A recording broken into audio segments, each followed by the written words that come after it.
ஒரு முறையா இருமுறையா பல முறை பல பிறப்பெடுக்க வைத்தாய்.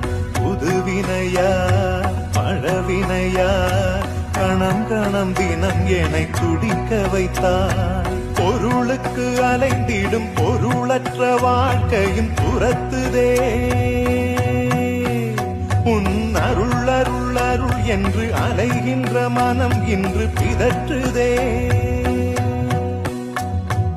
அருள் விழியால் நோக்குவாய், மலர்பதத்தால் தாங்குவாய். உன் திருக்கரம் என்னை அரவணைக்குனதருள் பெற பிச்சை பாத்திரம் ஏந்தி வந்தேன். ஐயனே என் ஐயனே, பிண்டம் என்னும் எலும்பொடு சதை நரம்புதிரமும் அடங்கிய உடம்பு எனும்